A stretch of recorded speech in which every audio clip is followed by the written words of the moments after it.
Қайырлы күн, құрметті оқырмандар. Сәбит Мұқанов атындағы облыстық әмбебап ғылыми кітапханасының әлеуметтік желілерін пайдаланушылар, бүгін мен сіздерді қазақ тілі әдебиет бөліміне келіп түскен жаңа кітаптармен таныстыратын боламын. Ең бірінші кітабымыз Абай Шарапиевтің Мәшһүр Жүсіптің Тылсым әлемі атты кітабы. Бұл еңбекте ғұлама, этнограф, ақын, шежіреші, халық ауыз әдебиеті үлгілерін жинаушы, қазақтың дара тұлғасы Мәшһүр Жүсіп Көпейұлының өмірі мен шығармашылығы кеңінен баяндалады.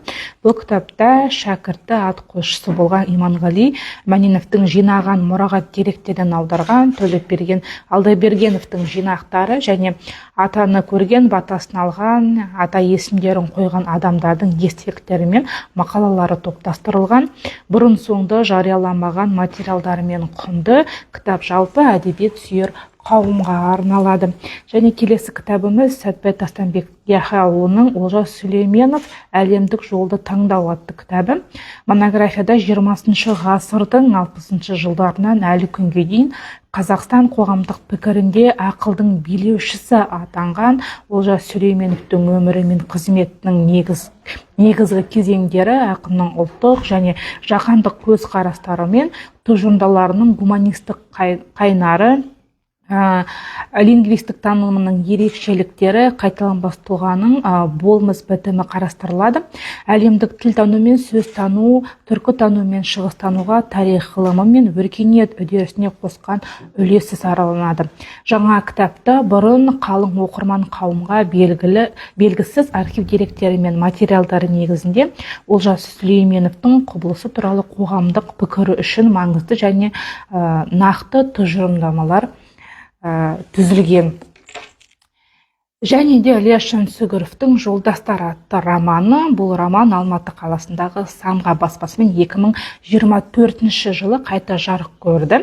Қаламгер халық өмірінің кең панорамасын жасауды мақсат еткен қалың оқиғалы, қою тартысты көп кейіпкерлері Жолдас романда шаһар тіршілігі, қала тынысы, 16 жылғы аласапырандағы қазақ жігіттерінің қасіретті азабы, жұмысшылар ортасы, кемешілер әрекеті, оқыс, шырғалаң, қызықты сюжеттерді ала отырып, жазушы бостандық, теңдік, азаттық үшін күрескен халық өкілдерінің сан алуан образдарын жасау арқылы өмір шындығын айтпақ болған.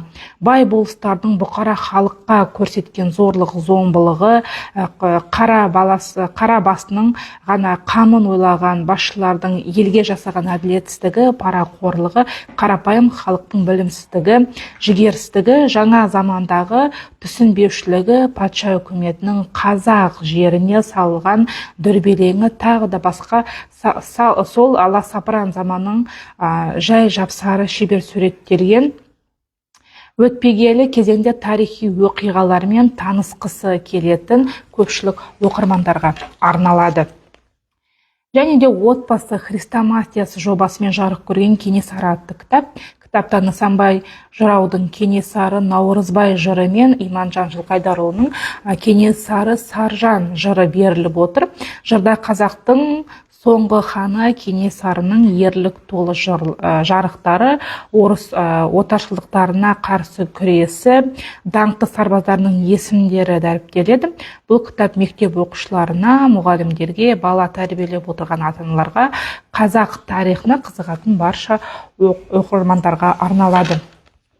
Және де Аман Әлімқұлының Ай нұры алақанымда атты кітабы. Көрнекті ақын Аман Әлімқұлының бұл кітабы оның толық болмысын танытатын, табиғат пен адам жалпы жаратылыс үндестігін паш ететін лирикалық өлеңдерден тұрады. Жыр жинағы ақынның шығармашылық қарымын, поэтикалық қуатын, сөз өнеріне шеберлігін айғақтайды. Және де Дәулеткерей Кәпұлының Айналсоқ атты кітабы. Дәулеткерей Кәпұлы қазақтың құнарлы тілін, қуатты ойын бойына молынан жинаған ақын, айтыс өнерінде қайталанбас қолтаңбасымен көрінген қаламгердің жазба поэзиясында мәнері бөлек. Баба танымын болмысына сіңірген шайырдың жырлары өткен дәуірлердің күңгірлетіп булыққан рухымызды дүр сілкіндіреді. Дәулеткерей Кәпұлының жырлары бабалар жұртына қалған айналсоқтай атамыз қаққан қазыққа оралғы үндейді. Тасбұлақтың сындай маңдайдан өтіп таңдайға жететін Кәусар жырлары оқырмандарға бей-жай қалдырмасы анық. Кітап бөлігінің қадірін түсінер зейінді оқырмандарға арналады. Және де ең соңғы кітабымыз Ғалым Жайлыбайдың Жалғыз Қарағай атты кітабы. Бұл кітап қазақтың көрнекті ақыны Ғалым Жайлыбайдың Жалғыз Қарағай атты жаңа жыр жинағына кейінгі жылдары жазылған өлеңдері мен поэмалары топтастырылған. Қашанда образды ой, көркем тілімен ерекшеленетін қаламгер туындылары өз оқырманын бей-жай қалдырмайтыны сөзсіз. Жинақта бүгінгі заман кейіпкерлерінің жүрек дүрсілі, сезім дірілі бар. Құрметті оқырмандар, назар салып тыңдағандарыңызға рахмет. Келесі эфирде кездескенше қош сау болыңыздар.